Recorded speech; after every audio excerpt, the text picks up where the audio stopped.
Anyway, what's up, everybody? It is your man, Sean Zittel, as always, from the high-tech, elaborate, illustrious, cutting-edge, state-of-the-art, industry-leading headquarters in Las Vegas, Nevada, for FightHype Live. Again, it's your man, Sean Zittel with the Z cap. Z because my last name begins with Z. The genius never stops here at FightHype Live. What's going on, everybody? Gets a little harder and harder to stay on cue with the incredibly officially licensed FightHype Live music. One day, hopefully, we could commission an original beat by DJ Premier. But until then, we have to recap what was a weekend of Zittel versus Smith. An upcoming week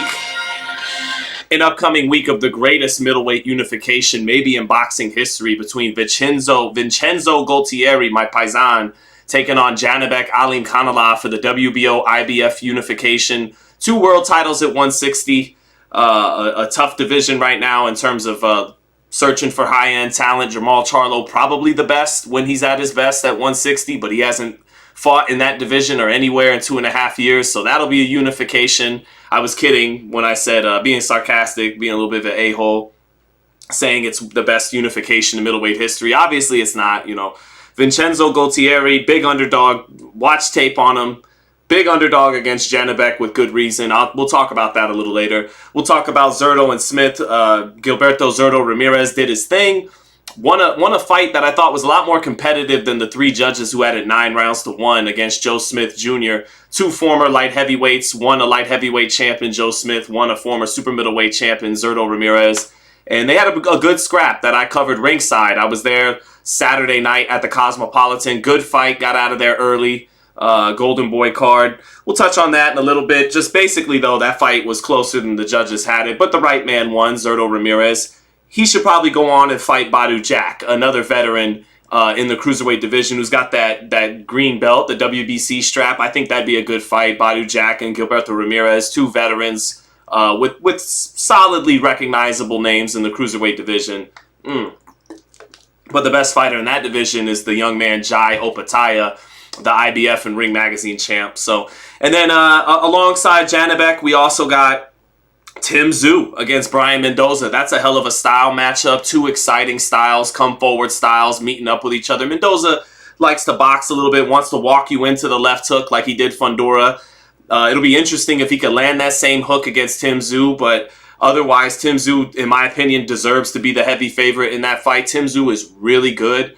Now I think a lot of people, after how Charlo looked against Canelo, they give Tszyu a much better chance, but I always gave Tszyu a real good chance against Charlo. And I think he beats Brian Mendoza. And then, on the fun side of things, if you could call it that, Logan Paul is probably going to beat down Dylan Dennis, who gave him a social media beatdown for about 3 months, antagonizing him and his fiance. I'll do a live round by round on all those fights. KSI, Tommy Fury. I think KSI is going to get beat by Tommy Fury for what that's worth. But I do think Logan Paul will dust off Dylan Dennis. We'll get some revenge in the ring for all the social media stuff. But what's going on, everybody? We got almost 300 people in here. E says, Sean, you have really lost your journalistic integrity. Says, damn well that Canelo said he'd fight Spence potentially at a catchweight at 160. It was speculated it was at 164. E, calm down. Just like E and Entourage, who would get very upset over Adrian Grenier, over Vinny Chase, and the antics of Ari Gold. I ask you, E, my man E, take it easy. Take it easy a little bit. You got to chill, as E from EPMD, Eric Sermon, said. I got you. Just relax. We're not here to paint Canelo in a bad light. We're here to actually defend Canelo. So calm down, if you will, E, and we will begin with the main topic that got everybody to click. So Terence Crawford on Twitter said, LOL, what's y'all's thoughts on Canelo saying he can make a fight with Spence at 160, but for me, says I can't make the weight. It wouldn't make a difference, just a thought. Well, here's my guy Marcos Villegas on talking to Canelo, and behind Canelo, you'll see it says Canelo versus Smith. That's from Callum Smith. That's from 2020 when he was getting ready to fight Callum Smith. So then my man Mr. Moonshine said, stop it. Now this interview is more recent. Canelo don't need to fight a welterweight. What does that mean? Nothing. Anyway, this was an interview I did with Canelo 2 years, a year and a half or so, a year and a half after that interview that Terence shared on his social media. This was an interview I did with Canelo before he fought Bivol. This was in San Diego, March of 2022. So about from November of 2020 to March of 22. So about 14, 15 months newer than the interview Crawford's referencing. And this is what Canelo had to say. So calm your tits, E. Here we go. Reports yesterday about a Errol Spence fight at 164. And I don't know if you heard about it. Anything you want to say about that report? No, nothing. Like I said before, I don't want to do things like that, right?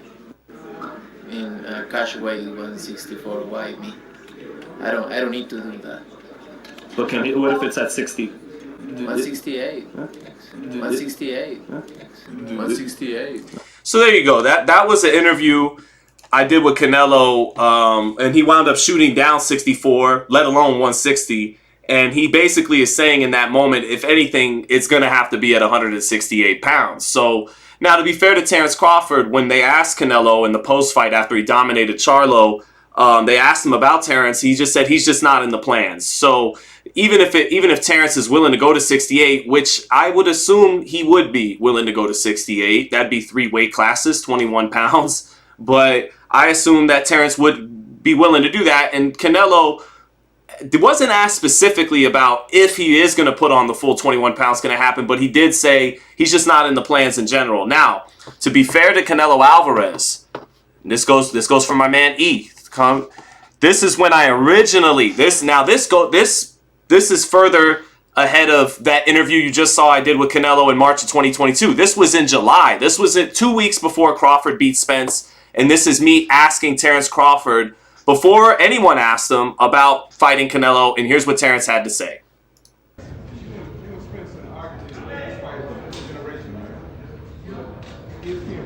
What's up, Jesus M?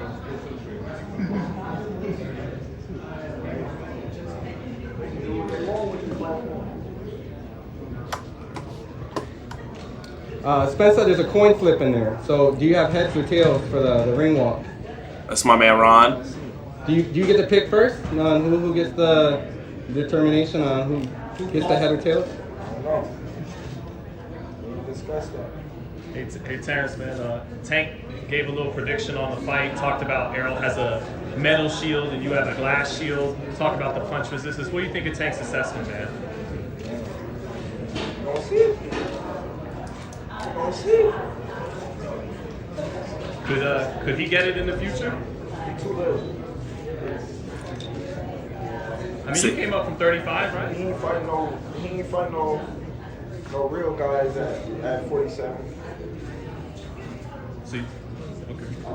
What about everyone's talking about Errol fighting the winner of Canelo and Jermell. Could you ever do that? Is that too much weight? Or? Here we go. Here's the money question. What, 168? Yeah. I ain't going up there. Right. What was that? What was that? That's a lot more recent than the clip Terence showed. Hold on. What was that? Let's hear it again. So, okay. What about everyone's talking about Errol fighting the winner of Canelo and Jermell. Could you ever do that? Is that too much weight? Or? What, 168? I Yeah. ain't going up there. Right. So we got Canelo winning then, right? And Definitely. If he fighting at 168. Yeah. What's the limit then, Terence? 54? No. School back. So yeah, that was now obviously after he knocked out Errol Spence in the performance of the year, Inoue Fulton being the co-performance of the year, but yeah, being the 1A, the one, and Inoue Fulton's 1A, the performance of the year. He's probably going to win Fighter of the Year, even though he'll only have fought once. So after he did an amazing job against Errol Spence, turned what was supposed to be Leonard Hearns into Mayweather Gotti. He then, feeling on top of the world, he calls Canelo out, and he's I believe said that he would be willing to go to 68, but not without trying to get Canelo to agree to some compromise at 158 or even now 160. But Canelo shot it down well after the receipt Terence is pulling. Again, the receipt Terence is pulling on social media, on his Twitter, his X. It comes from November of 2020, at the very latest December of 2020, before Canelo dominated Callum Smith to grab his first of 4 belts at 68. The interview I show where Canelo shoots down 60 or 64 with Errol Spence. Now remember, to keep all the context, Crawford's original claim, Canelo saying he can make a fight with Spence at 160, but for me, can't make the weight. That's refuted 14 months later when I interview Canelo, and he says, not coming down to 64.5 or 60, 168. And we'll listen to it one more time. That comes 14 months after Crawford's original claim. Heard about it? Anything you want to say about that report? No, nothing. Like I said before, I don't want to do things like that, right? In cash weight 164, why me? I don't need to do that. But what if it's at 60? 168. 168. So there you go, 168. That's been Canelo's stance for a year and a half now in regards to fighting any welterweights moving up for big, marquee level fights. So to be fair, nice try by Terence Crawford. I do think Terence, he isn't just looking for headlines or clout or anything like that when he's calling out Canelo. I think he's accomplished everything he could possibly want to accomplish at welterweight. He's been in every fight he's ever had at welterweight has been a title fight. He's won every single one of those fights. He's won every single one of those fights by knockout. A very special distinction for him in the welterweight division. I'd love to see him fight Jaron Ennis. I talked to Bernard Hopkins, Philly great. Would love to see Jaron Ennis get his shot. Floyd Mayweather, Leonard Ellerbe. There's people who want to see Boots get his shot, but if you're Terence Crawford, it doesn't make that much sense. And what really only makes sense maybe is Canelo. 54 still makes sense, but he wound up shooting down Jermell Charlo. He said that Charlo showed up to survive, and he was so disenchanted with Charlo's performance, he winds up saying on social media, he's off the list now, not interested in fighting Charlo. So I definitely think Crawford wants the Canelo fight, and I think push comes to shove, he'd be willing to go to 68 to get it. But Canelo Alvarez has already said, no catch weights. He said Crawford's not in the plans. And it makes sense that Canelo has said Crawford's not in the plans. Because what does Canelo get out of beating Terence Crawford? If he beats him, he beat a welterweight. He beat a guy who started at 135. If he loses, then he lost to a guy who used to be a lightweight and made the memes commence and all the criticism of Canelo Alvarez commence. He loses to David Benavidez. He passed the torch. He gave the younger guy a chance. He gave the younger, bigger guy a chance, and he lost handing over the torch. He loses to Crawford. It doesn't go over as well for him. So, but for Crawford, he has every reason in the world to want that fight. He's accomplished everything there is in the sport except, winning a million-plus pay-per-view buy fight. Really winning that. He crossed over by beating Errol Spence. Stephen A. Smith and ESPN he was the leading feature that night on Saturday night, July 29th. Stephen A. Smith was in the locker room. Scott Van Pelt and SportsCenter made him the leading story. So he definitely crossed over when he beat Spence. But if he wants to continue and accelerate and ascend more in that realm, fighting Canelo is the one guy who would do it. In the boxing world, beating a Tim Tszyu for the WBO, still beating Charlo, coming off a dominant loss, 14 pounds up against Canelo, that would still do something for him in the boxing world. But I think at 35, going on 36 years old, he just wants the biggest money and the biggest fights, so he wants Canelo. But Canelo has already said he's not in the plans, and I thought I'd just contextualize that claim from Terence a little bit, who's trying to pull Canelo's card on all of that. So, maybe David Benavidez benefits from this more than anybody, because maybe Canelo, now he's between a rock and a hard place. The public has narrowed his options down to wanting to see him fight either David Benavidez or the mainstream public, who doesn't really care as much about weight classes. They just know the big names in the sport, like DeMarcus Cousins. I interviewed DeMarcus Cousins, the former multiple NBA All-Star. He's on the red carpet. Canelo Charlo asked him, what's the best fight that could be made in boxing that you want to see? He says Tank and Crawford.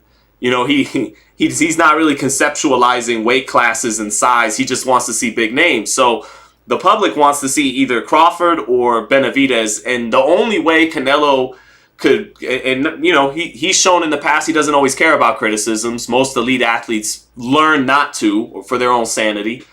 But if he's not going to fight Crawford or Benavidez, the only fight he'll get away with really would be Bivol in a rematch against Bivol at 68. So Crawford calling out Canelo might actually be helping David Benavidez get that fight, because it's lessening Canelo. It seems like it's giving Canelo more options, but it's forcing him more into a Benavidez fight, because it's like, if you're not going to fight Crawford and you're not going to fight Benavidez, then the public's going to start, getting upset with him. But that's the interesting thing for Canelo Alvarez. He's got 2 fights left on his PBC deal. Benavidez is the sensical fight. Okay, that's one of 2. What's the other fight? Dimitri Bivol's been involved apparently in some domestic issues, maybe. Nothing through the legal system yet, so nothing official. But I don't know how realistically Bivol could, kind of exit the relationship he's had for a few years with Matchroom and DAZN and come over to PBC and make a fight with Canelo. I think that would require Canelo just really, really wanting that rematch. Jermell Charlo just got that much tougher to sell. It was already a tough fight to sell, almost 3 years out the ring, has never fought at 168 pounds. The way his brother showed up to survive, that didn't help selling a Jermell Charlo fight. They could finesse a Jaime Munguia fight. If Munguia is ready to be fed for a big payday, they could finesse that. Boxing fans won't like it. They'll call it a mismatch, but it'll do relatively well enough at the box office, I guess. So we'll see. But thank you, Lester Walnuts, for the super chat. Lester Walnuts also says that Canelo destroys Benavidez. Most people I talk to in boxing do everybody. I'm like the only one who might be picking Benavidez that knows boxing. But most people that I talk to that know boxing, from Tim Bradley to just most people, even Tim and beyond, they favor Canelo Alvarez, and I totally understand why. That tall, slender abdomen of David Benavidez. He's not the slickest guy. I think his defense is a little underrated, but not the slickest guy. You can see Canelo with that more accurate pinpoint bombs, power shots he throws to the body in particular, caving Benavidez into the body. But I just think that youth and work rate, size, volume, speed, power, he could pull that off. But Boohoo says, you don't know boxing casual. Gotcha. Well, thank you for joining anyways and listening to my casual thoughts. But to move on for a second there, it sounds like Benavidez and Andrade, while we're talking about Canelo and what Canelo should do, who Canelo should face, sounds like Benavidez and Andrade, even though it would be 6 weeks from now, they're really taking a while to get this thing done. My man Jake Donovan, shout out to Jake Donovan, Boxing Scene, says Andrade, Benavidez, November 25th, Showtime pay-per-view to now take place in Las Vegas. I was being told all fight week by people in the business that they were going to fight in San Antonio, Benavidez and Andrade. I'm very happy they're fighting in Las Vegas. I don't have to leave home for Thanksgiving. But at the same time, November 25th, I mean, what's today, chat? Today is let's look at the old phone here. Today is the 9th. It's October 9th. That's like 6 weeks away, and they don't officially have a date. Or, I mean, there's nothing official. So no official announcement from Showtime on their social media, nothing. So we're all to believe that Benavidez Andrade is going down November 25th. I hope that is the case. Should be the case. And to touch on that fight, I got Benavidez. Benavidez is looking big, though, and I don't like that. He does look around 200 pounds right now. I don't know how recent his most clip was. Had long hair, had his afro growing out, shadow boxing in the ring, but he looked big. He looked at about 200 pounds. And David said after the Plant win, he would only take 3 weeks off, and that by getting a six-pack, getting into the kind of shape he did for the Plant fight, that he would be better in between fights. And, maybe unfortunately that hasn't been the case for David, because he does look heavy just a month or two out from this big fight with Andrade. Now, that being said, he's 26. I still think he's got to beware that he doesn't have a James Toney moment at 168 pounds. Like James Toney having to lose 60 pounds in 60 days for the Roy Jones fight. And when he showed up against Roy Jones at the peak of his powers, he got blown out despite being the number one pound-for-pound fighter in the world, 44-0. But James, eating his way out of the division, having to lose 60 pounds in 60 days, he got blown out by Roy Jones in what was supposed to be this great fight. David's got to worry about losing all that weight in such a short time span. He could wind up getting upset by Andrade if in fact, he is losing a ton of weight quickly to get ready for this fight. So, but even with that, I'm looking at Andrade, and he's going to have problems matching the youthful.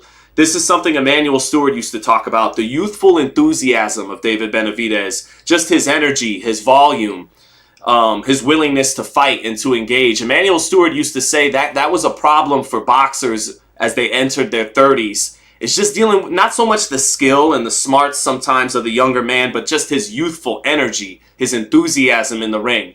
And I see Andrade still looking sharp in the gym. My man Hans Demestode got some footage for us on FightHype of Boo Boo training in the gym. Jab looks great. Skills look on point. But he looks like a man well in his 30s that doesn't have that same youthful energy and vitality and exuberance that Benavidez at 26 has.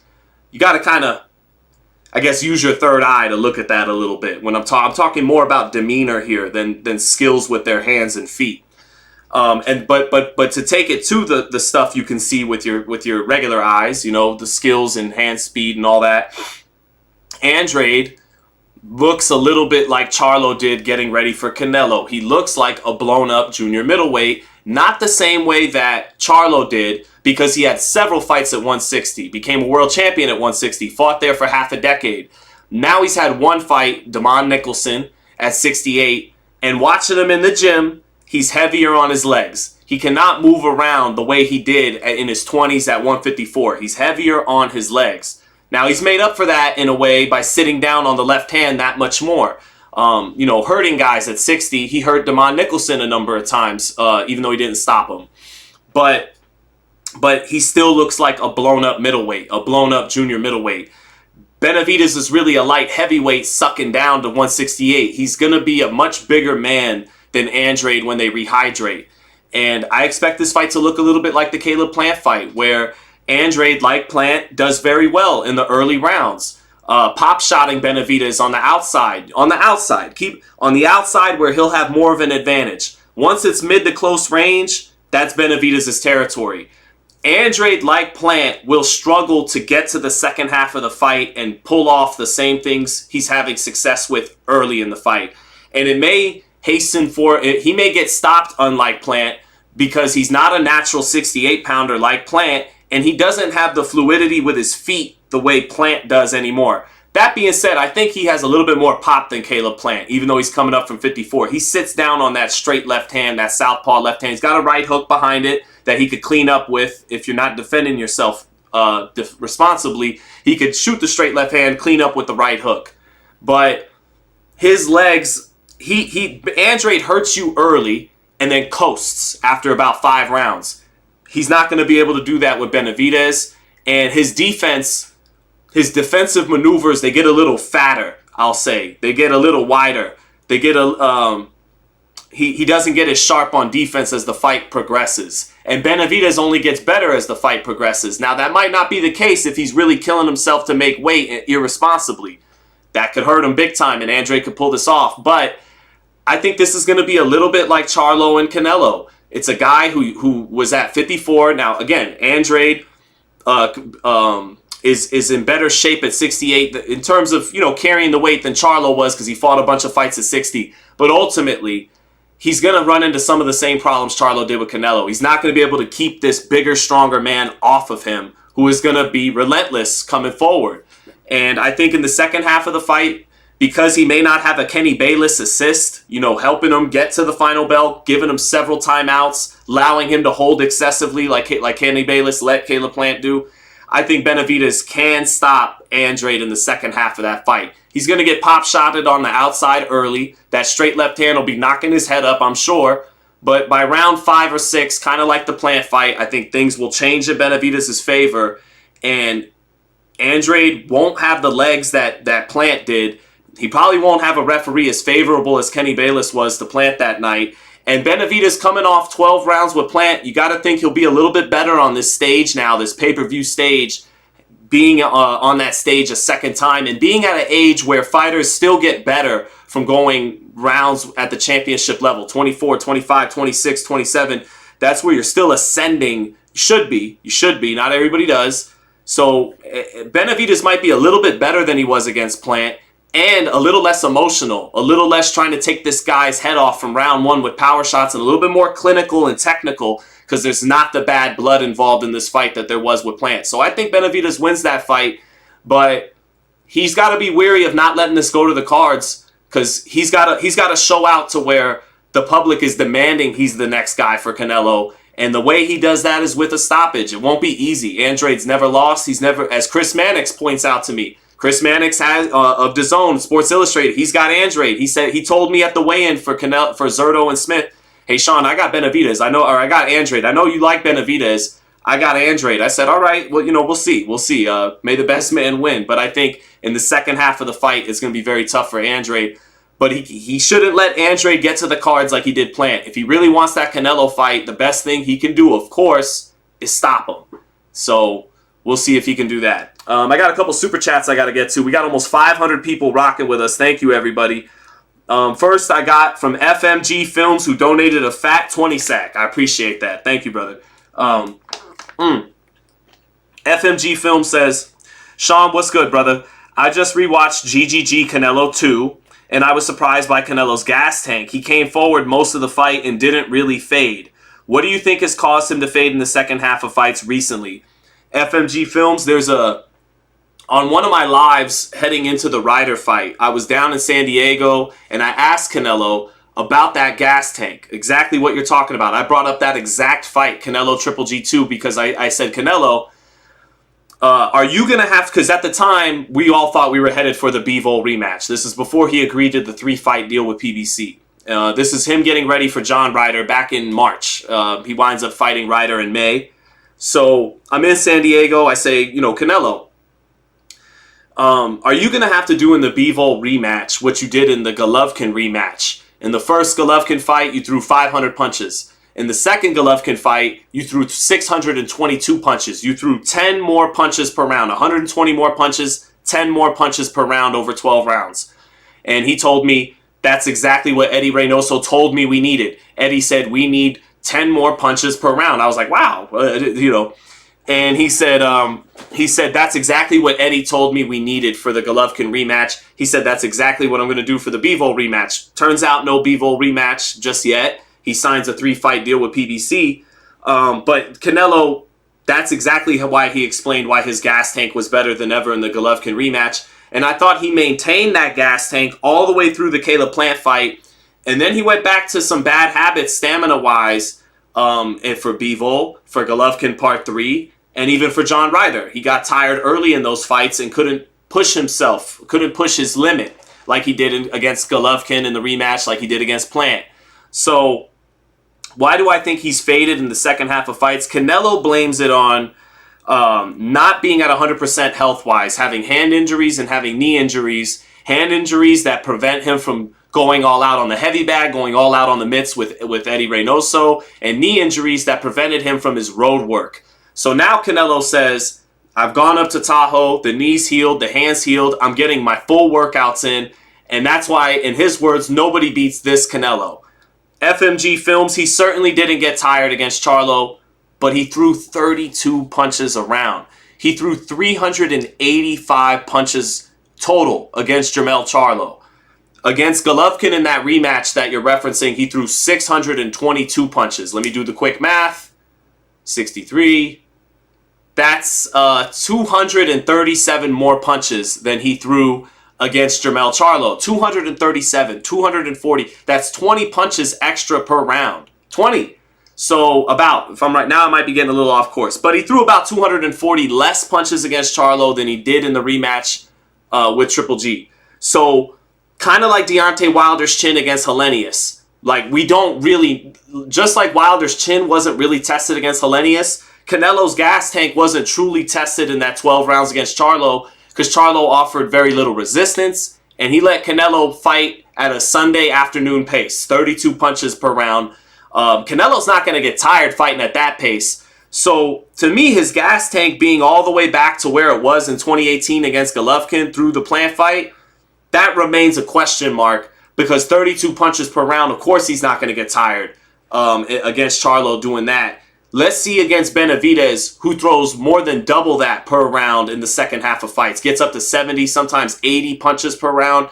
Let's see how Canelo deals with that pace, and then we'll know for sure if his gas tank is really back to where it was at its peak. So thank you for the super chat, FMG Films. And then I got another super chat from my man Lester Walnuts.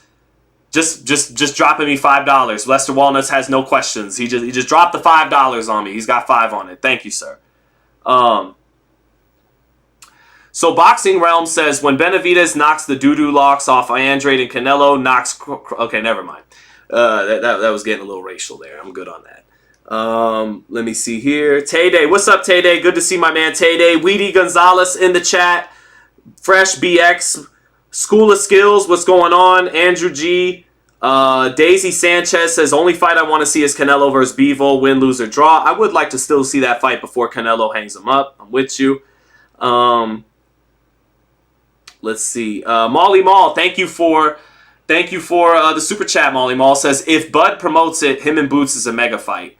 If Bud promotes it, Molly Mall, Bud is not known for his promotional skills. He certainly stepped him up for the Errol Spence fight, but Bud doesn't really like doing interviews, doesn't really want to promote things.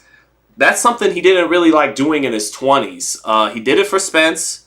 He inadvertently does it sometimes, like when Jose Benavidez was getting crazy with him and he almost took his head off at the weigh-in. That helped promote the fight. I don't think it was planned, but if you piss Terence Crawford off, he's pretty good at promoting fights. But I'm with you, man. I would love to see the Boots fight. I agree with you that if Bud really put his heart behind that promotion, then yeah, it could surprise people on pay-per-view. It's not going to be Spence and Crawford, but maybe they could get to 500,000. Maybe they could make it a 500,000 pay-per-view. Maybe they make it worth everyone's time. I think they could blow out every other Terence Crawford pay-per-view in his career, not name Errol Spence. I think it could dwarf the numbers of Porter or Khan or Victor Postal, any of those fights. So yeah, man, I would just love... Look, I can't hold Terrence's feet to the fire the way I can Canelo with Benavidez, because this man's been in your division. He's the youngest super middleweight titleist in history, 2-time at that. People have been asking for that fight for 3 or 4 years, and you've been in the same division 3 or 4 years. This man's literally been your mandatory, the interim champion, all types of things. And that hasn't been the case with Boots, who has... yet to be a world champion, a fully fledged world. He's the interim IBF champ. I know in my heart that by far Boots and Bud is the best fight at 147 or at 154. But Boots, through career, hasn't had the chance to prove that, to where a media guy like me can really hold Terrence's feet to the fire. To like I do Canelo with Benavidez. Canelo, I've asked him about Benavidez 20 times or so. I even get sick of asking him. But I know it's the fair question to continue to ask him about in this division. Boots, that's begun. That's begun. For if Terence, the clock has begun on Boots becoming that boogeyman for Terence. Now that Terence has beaten Spence, for as long as Terence remains in this welterweight division, he's going to start to hear Boots' name louder and louder and louder. But it's only just begun. It's only just begun. So yeah. So to touch on some things coming up. And again, if Andrade upsets Benavidez, all credit to him. Probably still won't get the Canelo fight because Canelo told him, you're not getting the fight, man. You're not getting the fight. You're a horrible fighter. And by the way, part of me thinks Benavidez knock out Andrade. Canelo can't stand Andrade for whatever his reasons are. He just doesn't like Boo Boo Andrade, hates his style. Maybe it'll ingratiate you to him to take care of Benavidez or Andrade for him. But real quick, guys, this is the man. This is the man who is fighting Janibek. This is the man who is fighting Janibek. There he is. Gualtieri. They call the man Gualtieri. This is him, chat. This is who fights. Lester Walnuts. You ever heard of Paulie Walnuts? This is who fights Janibek. Look at that. He don't play no games. This man does not play games. Gualtieri against Janibek this Saturday. I'll be calling that fight along with all the Logan Paul craziness. And let's take a look at Vincenzo Gualtieri. Look at Gualtieri in his prime. There he is. All right, I'm just kidding. This is the real Gualtieri that is fighting. This is the real Gualtieri that's fighting Janibek. The IBF champ, 21-0 with 7 knockouts. Vincenzo Gualtieri. Bob Arum, when a guy has no real chance, but he comes from a foreign country, he always does this thing where he's like, but you can't count out the Bulgarian. Like Kubrat Pulev, when everybody knew he wouldn't beat Anthony Joshua or Vladimir Klitschko, Bob Arum, being the great promoter he is you can't count out the Bulgarian, right? So I'm gonna pull a Bob Arum and go, you can't count out the Italian Canadian. Now everyone, I remember Bob Arum when Otto Wallin was getting ready to fight Tyson Fury. He goes, you can't count out the Swede. Ignomario Johansson knocked out Floyd Patterson to become heavyweight champion. You can't underestimate it. So I'm gonna take a page out of Bob Arum's, and I'm gonna say that you can't underestimate the Italian Canadian, because who was the last great Italian Canadian, chat? You ask, because you are all asking me that. It was this man. It was Thunder. It was Arturo Thunder Gatti. It was my man Arturo Gatti right here. That was the last Italian Canadian champ. Was Arturo Gatti. My man made the Olympics for the Canadian Olympic team. Of course, won that IBF title against Tracy Harris Patterson in '95, I think, and then beat Gianluca Branco, another Italian, for the WBC 140-pound belt, which he eventually lost to Floyd Mayweather on pay-per-view. But we can't. I'm going Bob Arum. You can't count out the Italian Canadian. Can't do it. But despite being Italian American, I am actually counting out Vincenzo Gualtieri. I'm sorry, Vincenzo. I'm sorry, Paisan. I watched footage on Vincenzo Gualtieri. Janibek is like a minus 2,000 favorite or something like that. Well, let's see. Gualtieri odds. Yeah, he is minus 770. So if you are feeling the luck of the Italian, not the luck of the Irish, if you are feeling, that Siciliano, that olive skin, that golden aura from the Italian Canadian champion Vincenzo Gualtieri, then go ahead and plop some money on him because he's a big underdog this week. But I think Janibek beats him. I think Janibek will have had a much tougher time with Denzel Bentley from the UK than he'll wind up having with Vincenzo Gualtieri. I got Janibek definitely winning that fight. And then what's going on, everybody? Let me read the chat for a second. All right, I got a super chat from Molly Mall. Said Bob impression sounds like Pacino and Godfather 3. He's like, oh God, Godfather 3 is kind of underrated, chat. That's a great movie in its own right. He's never hate your enemy, cloud your judgment. He's like Joey Zaza, Joey Zaza, get out of here with Joey Zaza. What our true enemy has yet to reveal himself. So, yeah, Pacino's amazing in Godfather 3, man. The best scene in Godfather 3 is when Mike, I'm sorry, we're digressing here. How far are we? We're only 37 minutes into it and we were already going off track. But Michael Corleone, he talks to the priest in Rome, and the priest gets him to give a confessional. And Michael, he's spilling the beans. He's finally having this long, lengthy confessional about all the fucked up things he's done.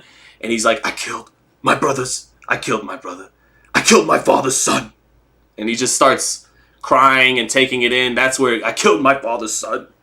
I killed men. I had men put to death. But when he says, I killed my father's son, that's what shakes Michael up. So anyways, but despite all that, I do got to pick Gualtieri. And I got to go with the other favorite too. Tim Zoom, Brian Mendoza. Almost as big a favorite as Janibek is. Minus 670. Mendoza's plus 400. But I think that's the better bet if you're trying to bet on an underdog. I think Tim Zoo's really good. I think he's developing into a really good pressure fighter. He's defensively responsible, and I think people sleep on his explosiveness, his hand speed a little bit, because he is come forward guy, and he stands straight up, but so did his dad, Costa Zoo, and they were a little flexible while being stiff and standing straight up, if that makes any sense. They're kind of flexible while being stiff and standing straight up at the same time. It's a Zoo thing, I guess. But they make it work for him. They can pull counter.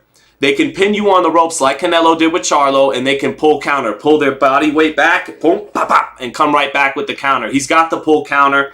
His defense is getting more responsible, and he's growing in confidence and in demeanor in the ring. He's becoming dominant in there, imposing himself on these guys. His power is very good. He throws heat with both hands. He's got a great uppercut. He's got a great left hook to the body. I think he's becoming the best 154-pounder in boxing. A chip off the old block from his dad, who was a great fighter, Costa Tszyu. Intelligent pressure. Not the puncher his dad was, not as long as his dad was, but he's got the pull counters like his dad did, and he asserts himself with dominance like his dad did. Throws heat, not quite like his dad, but throws heat like his dad did. He's very good, Tim Tszyu. Now, what I'm interested to see is, like I said, Tim Tszyu's an intelligent pressure fighter. He's not a boxer, not a boxer puncher. And even when you're applying intelligent pressure, you could get caught with something big. It's the nature of your style. I want to see what happens if Brian Mendoza lands the same left hook he did against Fundora against Tim Tszyu. Let's put Tszyu's chin to a real test there. But he's fighting at home, and I think Tim Tszyu beats Brian Mendoza. I got a lot of love for Brian Mendoza. He's a great Cuban kid out here in Las Vegas. Great kid. Shocked everybody, including me, pulling that knockout out. I think he had the knockout of the year against Fundora. Some people are saying it's Big Bang Zhang against Joe Joyce. Some people are saying it's Junto Nakatani against Maloney. For my money, it was Mendoza because it came out of nowhere in a fight he was losing every second of. So that adding those level of dramatics to the shot, I think his left hook was the knockout of the year. So yeah. So I got Tim Tszyu winning that fight. I got Janabek winning this Saturday. And to rewind it real quick back to Zerto and Smith, Joe Smith got disrespected on the cards. I thought he won 3 or 4 rounds, 97-93 or 96-94. He hurt. He buzzed, not hurt. Tough, big Mexican fighter in Gilberto Ramirez. I bet you Joe Smith from Long Island, New York, probably didn't fight a whole lot of Mexican fighters coming up. Didn't spar a whole lot of Mexican fighters. And I bet he learned firsthand just how tough Mexican fighters are. Because I bet you the amount of shots he landed and how hard he landed them, he's never had a man standing up from him after taking him. And Ramirez did. His ability to withstand the power of Joe Smith allowed his superior quick hands and boxing skills to win him the fight. Landed a lot of straight left hands. And Zerto did his thing with Malik Scott. I got that interview coming soon. Talked to Malik Scott after the fight. But, yeah, Zerto did his thing. I'd like to see him fight Badu Jack. I don't think he would beat the New Zealander, Jai Opataya, the Samoan New Zealander. He's very, very, very good. I think he's the best in the division. A little too fast and young and prime for Zerto. So let Zerto fight for the Glamour belt, for the WBC belt against Badu Jack. Maybe they could fight in Saudi. 2 veterans get in a bag fighting for the Glamour belt. I'm with it. That sounds good. And then the winner, feed the young bull, Jai Opataya. You know, although Zerto, here's the big stuff for Zerto. If Zerto could beat Badu Jack, remember, Badu Jack with the WBC belt, he won it from Lunga Makabu, who Canelo had a photo op with at the WBC convention. He was going to fight Lunga Makabu to become the only Mexican in 5 divisions to become champion in 5 divisions. Canelo since has departed from those plans. He lost to Bivol at 75, and that slowed his roll. But in terms of moving up divisions. But if Zerto could beat Badu Jack and make it an all-Mexican fight, you know, make it a lucrative fight in Mexico with history on the line for Canelo to become the first 5-division champion for the Glamour belt, the WBC belt, the one Canelo originally was thinking of fighting for against Makabu, that's a lot on the line for Zerto. So Zerto should do what he can to make a Badu Jack fight happen, win that fight, and then he's in the Canelo sweepstakes again. So that's the best case scenario for Zerto. Daisy Sanchez said, Makabu, what happened to him? He lost to Badu Jack. So Badu Jack's got the belt now. E.G. Sammy says, looks like Josh from Drake and Josh. Got it. This is the first time I heard Josh. I always get Drake from Drake and Josh. Not the fat one, not Josh. Shaggy. He also put Shaggy in there. I've got Shaggy plenty of times. I got Ashton Kutcher. So you, E.G. Sammy, you know, continue to compare me to other grown men. Do your thing. It's a free country. But let's see here. Just reading through some people in the chat. Baseball Fury says his father was way better than him in reference to Costa Tszyu over Tim Tszyu. He was better than him, but I don't know about way better. Tim's catching up to the old man. He's pretty good in his own right. Costa Tszyu was better, no doubt. But let's see. Weedy Gonzalez, always good to see you in the chat, brother. Don't let them do you like that, Sean says. Hakeem Steels. It's okay. It's okay. Let them do what they got to do. Good to see you, though, Hakeem Steels. Lakers start soon. I think they play here tonight. They play against the Warriors here tonight. I think I got a buddy who will be at the game covering it.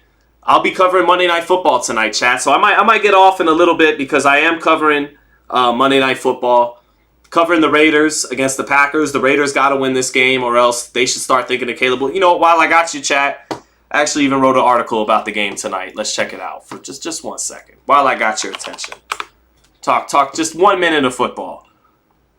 So, I'm covering the game tonight. This is what I wrote. This is an article. Caleb Williams is special. If the Raiders can't get this thing turned around, they might have to really enter the Caleb Williams sweepstakes. So, yeah, if the Raiders lose tonight, they get to 1-4.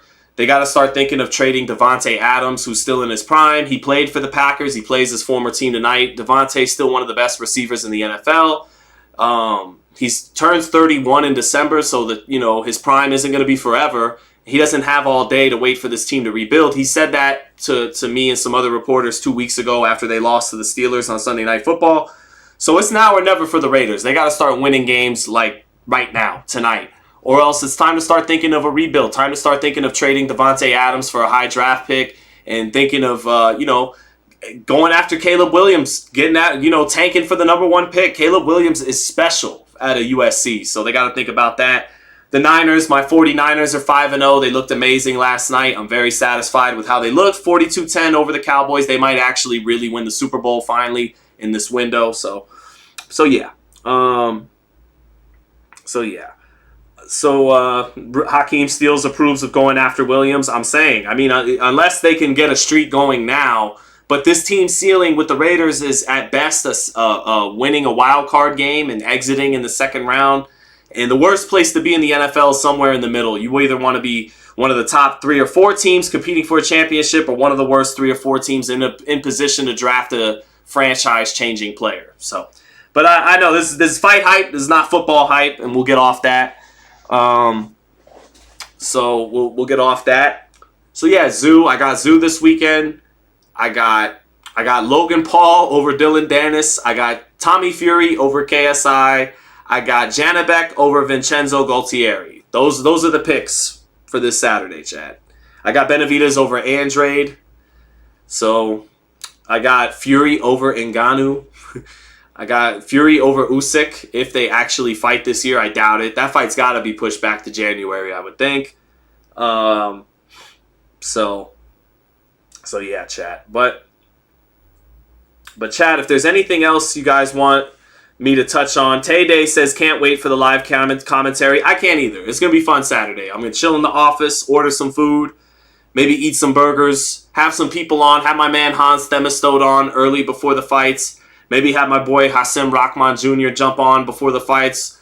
Do a little first take, fight take type of action, and we'll have fun. And then we'll get ready to call the circus fights and the real fights. Zoo, Mendoza, Janabek, Gualtieri. It'll be a fun Saturday night. Trackman87 says Regis or Haney, Ryan or Duarte. I got Haney.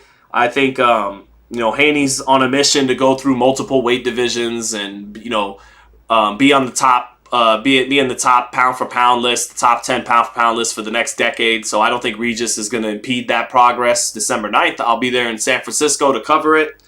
And then Duarte's an interesting fight.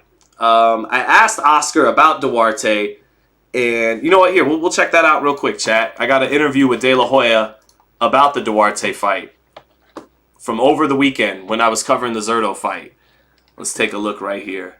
I actually got to interview Tim Zhu today, too. I got to interview him at 4:30. That's going to be a funny interview because I'm going to have to do it from Allegiant Stadium where the Raiders play. I'll have to be in the media section, the press box, and hold on, let's get through this. I need to upgrade to YouTube Red for the millionth time. Here, one of the great fighters in boxing history, the 6th division champ.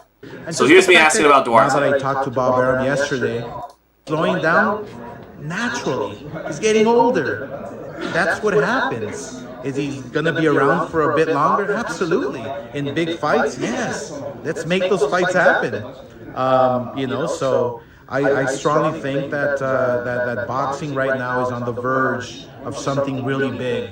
Now that I talked to Bob Arum yesterday, I'm very optimistic that we can make some really, really big fights. Well, like Shaq says, you got on Inside the NBA, you have G14 certification to say whatever you want about other fighters, right? Absolutely. And but lastly, Oscar, before I get out of here, great fight this weekend with Zittel and Smith. I do want to ask about the other big fight you got penciled in December, Ryan and Duarte. Yeah. I watched some tape on Duarte. This guy's Oh, he's a beast. Yeah, he's a beast. So why are you putting him in there? That's a tough fight. Yeah, it's a tough fight for Ryan, coming off a knockout loss to Tank. You know, fighters don't necessarily have to take tough fights after a knockout loss, but Ryan wants to prove, you know, that he can stay in there, that he has what it takes against a tough guy like Duarte. I mean, Duarte is coming off I don't know how many fight KOs. 7 or 8 knockouts. Yeah. His only loss was split decision. He's got power. He's got strength. He's got the ability. So, yeah, this is going to be a good fight. And obviously, you know, in boxing, you're as good as your last fight. And so every fighter wants to fight hard. Every fighter wants to come out and just, you know, prove, you know, that they can get back on track. Thank you, Oscar. So, yeah, So what I was kind of dickish of me, but what I was getting at when I was asking, this is a very tough fight, why are you making it, was when I watched Duarte, I said, this guy, he's got some Isaac Cruz in him, but at 140 pounds. He's got a little bit of William Zepeda, Isaac Cruz in him. I think Zepeda is a little better than him, but he's kind of got some Isaac Cruz in him that he's a compact, come forward, he's going to come one direction, like that Awful Boy band. He's going to come one direction. He's going to come one direction. High guard, tuck his chin, and throw heat. And he throws heat. He punches hard. Punches with both hands, punches in combinations, and applies a lot of pressure. Tough Mexican fighter, Oscar Duarte. 21 knockouts and 26 wins. Not a bad fighter. Actually might be the second toughest fighter Ryan's ever faced. Gervonta obviously being number 1, and either Luke Campbell or this guy Oscar Duarte is the toughest he's faced. And I asked Oscar, why make that fight? Because part of me is, are you pulling the Bob Arum? Are you trying to get this kid beat before he may leave you? Like Floyd Mayweather said about Bob Arum back in the day. He's like, you know, Bob knows Miguel Cotto's leaving him, so I'm going to put you in with Manny Pacquiao before you leave, or I'm going to put you in with Margarito before you leave, that kind of thing. But I don't think that's what Oscar's doing, but it's just a thought that crossed my mind. Did you find the toughest opponent you could to throw Ryan in there tough? Because I do think it's not a walkover fight. Now, Ryan, with his superior hand speed, longer arms, he should still be able to walk Duarte into that bomb of a left hook. But if he's loading up on the left hook and being overly reliant on his left hook, he won't keep his distance. He won't manage distance, and he'll let Duarte, trying to bait him walk him into a hook, he'll let him in close, because you got to let a guy into a certain close range to get the hook off. It's not a straight right hand or a jab. It's a hook. So he's got to let him in a little close, and he won't control distance. And if he lets Duarte in there, trying to sucker him into that hook, Duarte could get off combinations to his body and to his head and give him a long-ass night. So I think Ryan's going to be a lot stronger at 40 than he was sucking down to 36 for the Tank fight. He's got Derek James now, who will make his defense a little bit more fundamentally sound, a better high guard. Derek James also teaches his fighters a good jab along with the high guard. Those two things alone can work wonders for Ryan. Just having a more stiff high guard and using his jab more instead of just looking for the left hook, but using that lead hand to control distance too. So if Derek James makes some nice little improvements to Ryan in their first fight together, nothing crazy, but the kind of improvements we saw from Anthony Joshua against Jermaine Franklin, a better high guard and a better lead hand, a better jab, then Ryan should find a way to beat this guy, but it's not an easy fight. And if Ryan's loading up on the left hook a whole bunch, this guy could come in close and ruin his night and ruin a star from really getting going in his career. So that's a real intriguing fight. They didn't give Ryan a layup. Maybe they didn't give him a layup because they don't know if they got him long term. You know, Ryan's given every indicator that he would like to leave Golden Boy sooner than later. So we'll see what happens December 2nd with him and Duarte. But I'll tell you right now, it's a legit fight. Ryan's in a legit fight. It's not some come forward guy from Mexico with a blown up record and no defense. Duarte is kind of legit. He's a good fighter, solid fighter. And we'll see what Ryan's got. We'll see how serious he is, how bad he wants it in that fight, because I think Duarte is going to test him. I got a super chat from FMG Films. Thank you, brother. Says, FMG Films says, apologies if this has been asked already, but how do you feel Charlo Crawford playing out now that we've seen Mel fight Canelo? As a fan of Charlo, it hurt my heart to see Mel fight to survive. Well, before the Canelo fight, I picked Crawford to beat Charlo because Crawford's just better than him. He's just better. He has more compact punches. He's more accurate with his punches.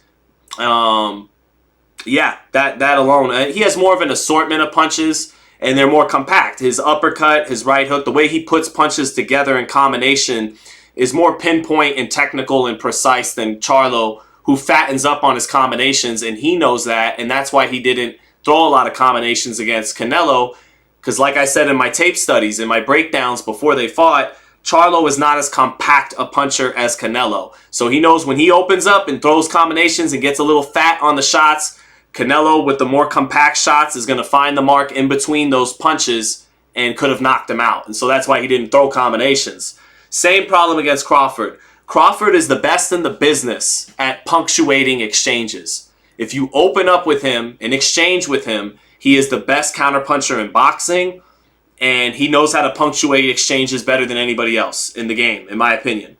So that's going to have Charlo a little gun shy like he was with Crawford, like he was with Canelo. He's not just going to outbox Crawford with a great jab. And also the mental, the psychological aspect of both men, both fighters. Crawford, I don't think Charlo's a mental midget or anything like that. He's not weak mentally, but he's not as strong mentally and not as wise a fighter, as intelligent a fighter as Crawford. Crawford is both has more dog than him and is smarter than him in the ring. So that's not to say that Charlo's not a dog in his own right. That's not to say he doesn't have a good IQ in his own right, because I believe he possesses both.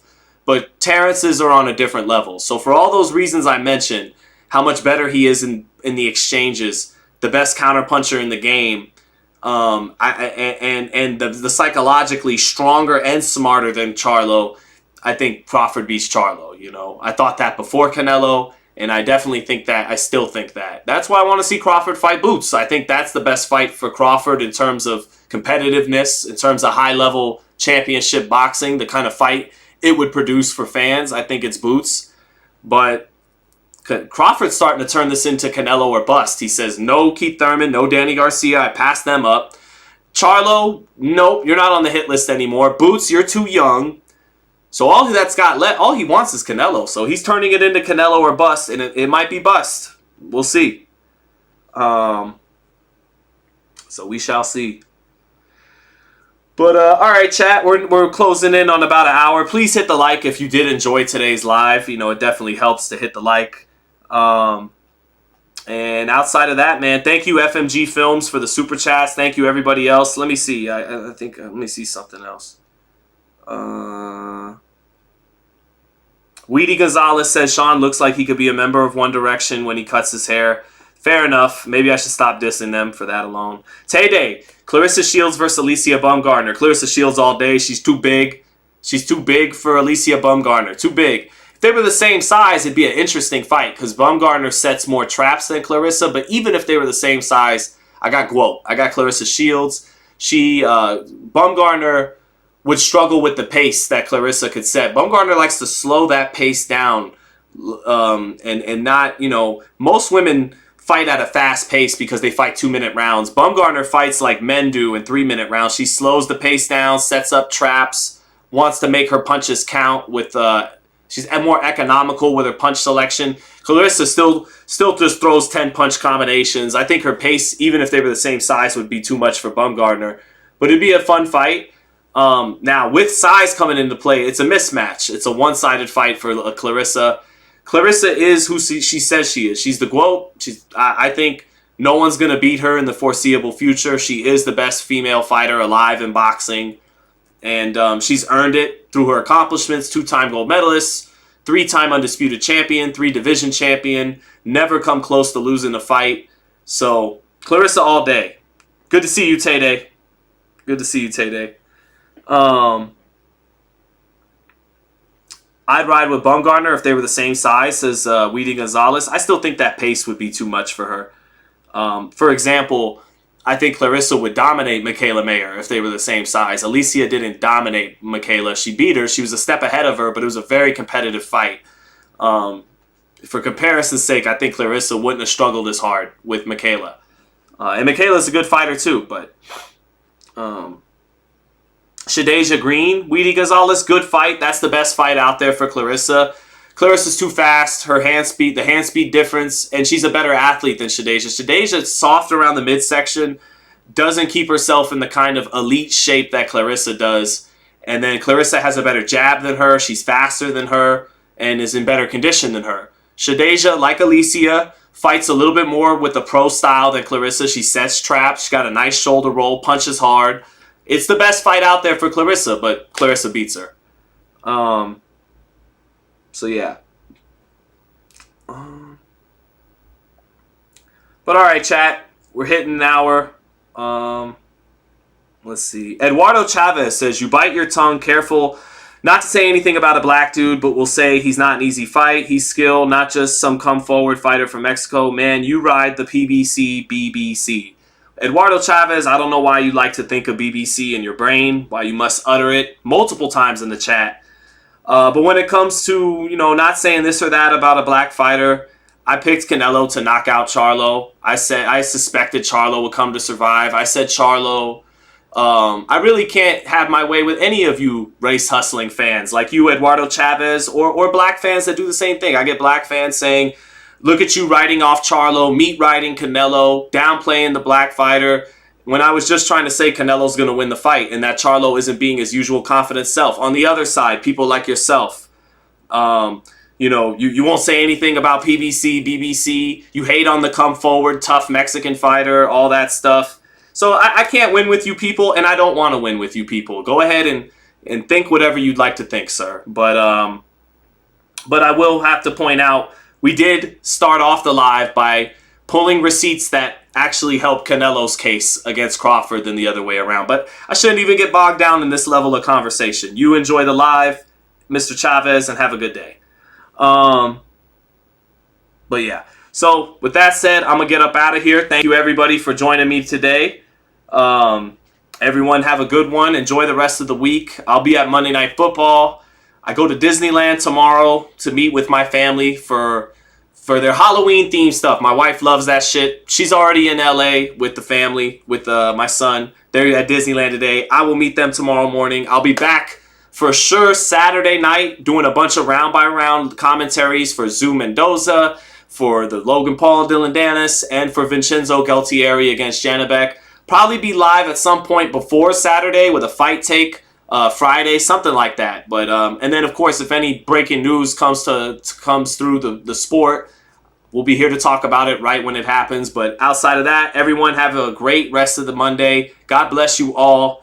And thanks, everyone, for tuning in. Peace.